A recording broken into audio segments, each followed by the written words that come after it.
Hello guys, welcome to our channel. I am Shubham Mahajan, your faculty for general studies. दोस्तों, आज आपकी पहली class होने वाली है जनरल स्टडीज में और ये आपका टॉपिक रहा।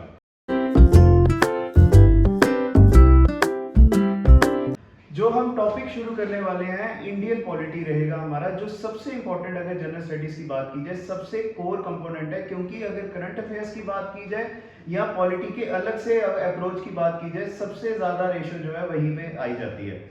आज का जो आपका पहला टॉपिक है, history in the making of Indian constitution है। क्योंकि कॉन्स्टिट्यूशन को तो हम रट लेते हैं, पर कभी कभी हम कहाँ पे प्रॉब्लम खा जाते हैं वो आता है हमारा जब हिस्ट्री ऑफ द कॉन्स्टिट्यूशन के ऊपर क्वेश्चन पूछे जाते हैं। देखिए, हिस्ट्री है, हम इंडिया अगर अपनी यूपीएससी की प्रिपरेशन की अगर बात करें, हिस्ट्री से आप नहीं बच सकते। चाहे वो आप फिजिक्स की कोई अगर आप टॉपिक की जैसे सेल की डिस्कवरी की बात करते हैं तो वहां पर रॉबर्ट हुक का आपको नाम याद होना चाहिए। ये कॉम्पिटिटिव का जो है सबसे इंपॉर्टेंट कंपोनेंट होता है। हिस्ट्री में आप कहीं पे भी नहीं छूट सकते हैं। अगर पॉलिटी की बात की जाए, हमारे कॉन्स्टिट्यूशन की बात की जाए, तो हिस्ट्री को हम कैसे छोड़ सकते हैं। आज हमने करना है कि कैसे हमारा जो है इंडियन कॉन्स्टिट्यूशन बना। बड़ी मेहनत लगी है, बड़े लोगों ने अपना जो है यहाँ पे कंट्रीब्यूशन किया हुआ है और हमने उन सबको कवर करना है इस लेक्चर में। कोशिश करते हैं कि एक ही लेक्चर में आपको सारे इंपॉर्टेंट फैक्ट्स दिए जाएं। तो चलिए आज का टॉपिक शुरू करते हैं। देखिए, हमेशा याद रखना, जो इंडियन कॉन्स्टिट्यूशन है ना, हमारा इंडियन कॉन्स्टिट्यूशन बनाया हुआ है कॉन्स्टिट्यूएंट असेंबली में। किसी एक पर्सन ने हमारा कॉन्स्टिट्यूशन नहीं बनाया है। It has been made by a member of the one assembly which was named as the constituent assembly. ये कॉन्स्टिट्यूएंट असेंबली को जिम्मेदारी दी गई थी हमारे यहाँ पर क्या करने के लिए, कॉन्स्टिट्यूशन बनाने के लिए, और उन्होंने अपनी जिम्मेदारी को बड़ी अच्छी तरह से निभाया। और वो जो कॉन्स्टिट्यूशन उन्होंने बनाया हुआ है उसी के ऊपर हमारा देश आज काम कर रहा है। चाहे हमारे जितने मर्जी प्रेसिडेंट्स आए हैं, चाहे जितने मर्जी प्राइम मिनिस्टर्स आए हैं, एन नंबर ऑफ टाइम्स हमारे यहाँ पर chief justice of India change हुए हैं, उन सब ने अपनी सर्विसेज दी हैं और उन अपनी सर्विसेज को उन्होंने पावर कहां से एक्सट्रैक्ट की थी, कॉन्स्टिट्यूशन ऑफ इंडिया से। अब बात करते हैं ये कॉन्स्टिट्यूएंट असेंबली क्या चीज थी और इनके बारे में कब कब डिस्कशन हुई है।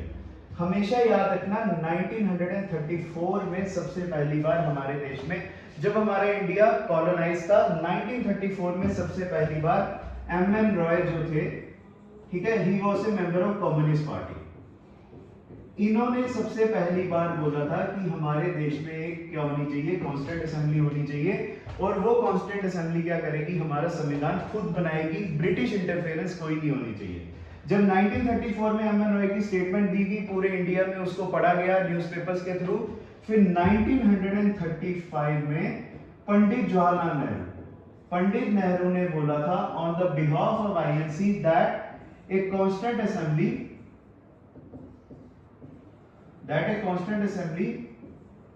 should be without any external interference, should be without any external interference।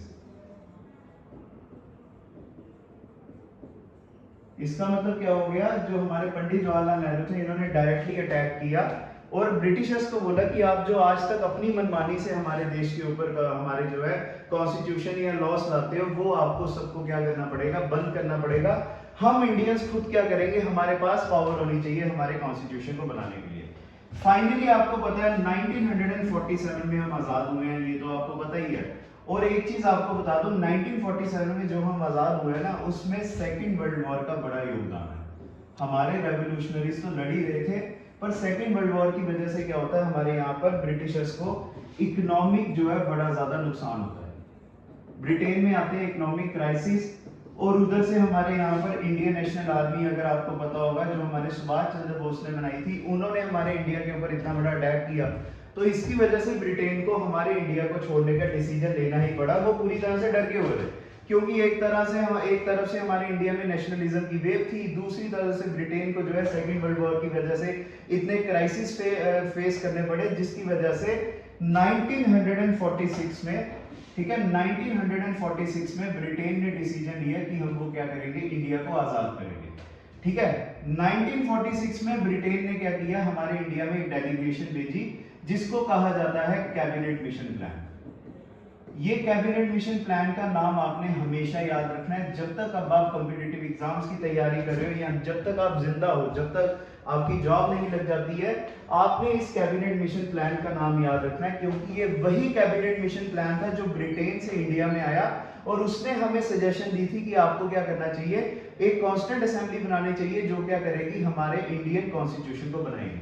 ये कैबिनेट मिशन प्लान के अगर मेंबर्स की बात की जाए, they were made of 3 members. सबसे पहले आते हैं स्टैफर्ड क्रिप्स, ठीक है, Stafford Cripps was the first member of the cabinet mission plan.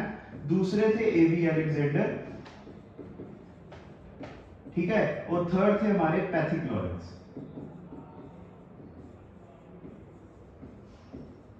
ये तीनों पर्सन ब्रिटेन की तरफ से इंडिया में मार्च के महीने 1946 को हमारे इंडिया में आए और उन्होंने हमारे यहाँ पर क्या किया, जितने उस समय हमारे यहाँ के इंडियन लीडर्स थे जो हमारे देश में उस समय नेशनलिज्म की वेव को चला रहे थे या लोगों को देशभक्ति की भावना या हमारी आज़ादी के लिए लड़ रहे थे, इन सबको बुलाया और एक सिंपल सा आइडिया दिया कि हम आपको क्या करने लगे हैं, आज़ाद करने लगे हैं। सब खुश हो गए क्योंकि आज़ादी के लिए तो हम लड़ रहे थे ना, पर उन्होंने एक शर्त रखी हमारे सामने कि आपको क्या करना पड़ेगा, अपना संविधान अपना बनाना पड़ेगा या कॉन्स्टिट्यूशन खुद बनाना पड़ेगा। जब तक आप अपना कॉन्स्टिट्यूशन नहीं बना लेते हो तब तक हम आपको आजाद नहीं करेंगे, ठीक है। जो हमारे इंडियन लीडर्स थे उन्होंने बोला हम पूरी तरह से तैयार है कॉन्स्टिट्यूशन बनाने के लिए।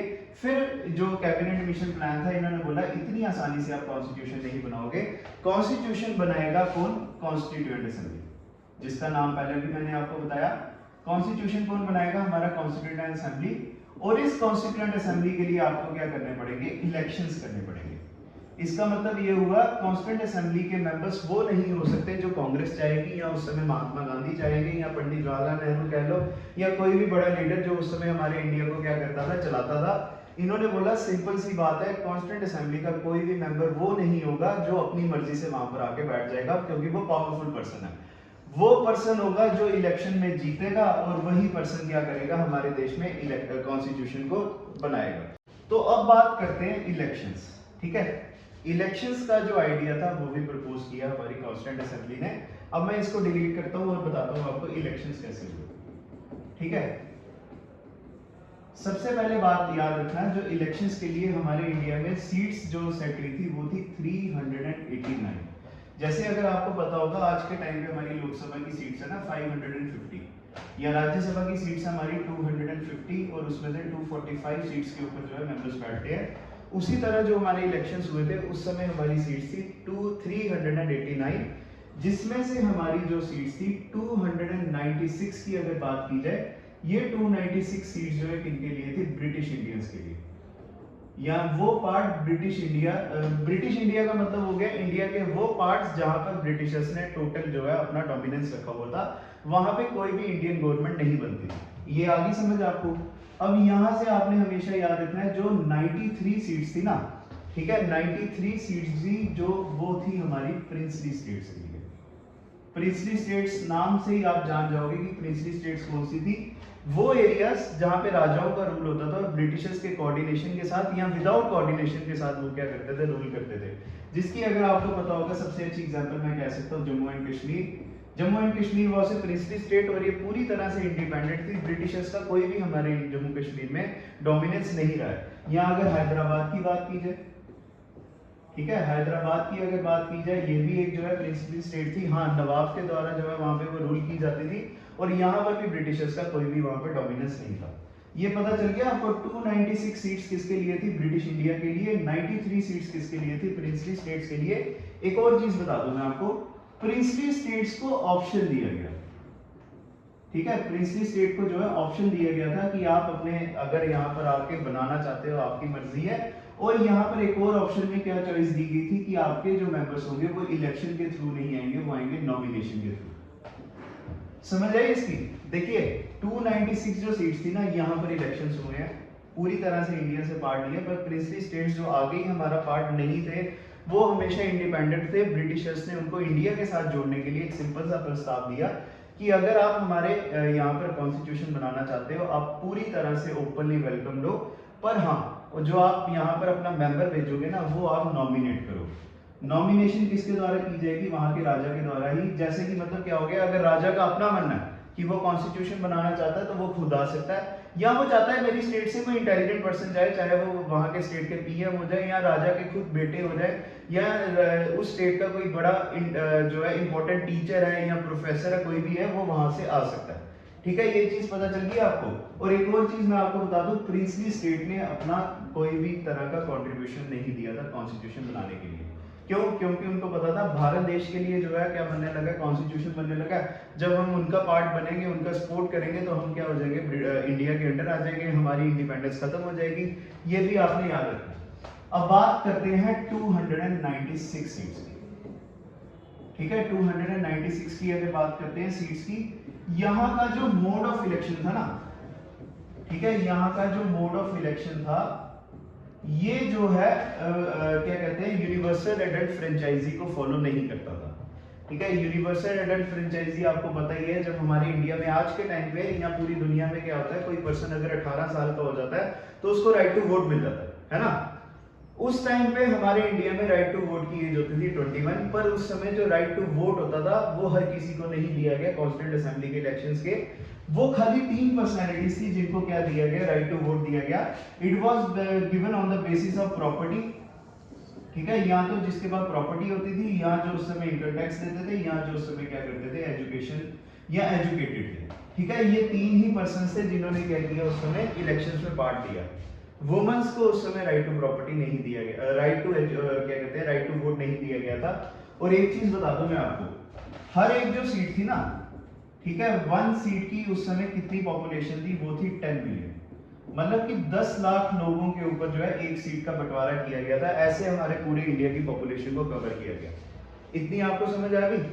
अब इन 296 सीट्स में से मैंने आपको एक और चीज बतानी है। 292 जो सीट्स थी ना, वो पूरी तरह से क्या थी, ब्रिटिश इंडियन थी। यहां पे पूरी तरह से क्या था, ब्रिटिश इंडिया का कंसेप्ट था। जो 4 सीट्स थी ना, ठीक है, 4 जो सीट्स थी वो थी चीफ कमिश्नर प्रोविंसेस। मैं यहाँ पे इसको दूसरे कलर से लिखता हूं। ये थी हमारी चीफ कमिश्नर प्रोविंसेस। ठीक है, ये चीफ कमिश्नर प्रोविंसेस थी। अब ये आप सोचोगे यार ये चीफ कमिश्नर प्रोविंसेस क्या है। इन चीफ कमिश्नर प्रोविंसेस के बारे में याद रखना है, जैसे आज के टाइम पे हमारे इंडिया में यूटीज का कंसेप्ट है ना। यूटीज वो टेरिटरीज है इंडिया की जहां पर कोई वहां पे स्टेट गवर्नमेंट नहीं होती है। क्या होता है वहां पर, सेंटर जो है क्या लेता है, रिस्पॉन्सिबिलिटी लेता है उस एरिया की। उसी तरह उस समय आपके आज के टाइम की यूटीज की तरह कह सकते हो, वो 4 सीटें थी जहां पर क्या होता था, चीफ कमिश्नर प्रोविंसेस थी। और वो कौन कौन सी थी, दिल्ली, ठीक है, Ajmer, third was Coorg and fourth was Balochistan.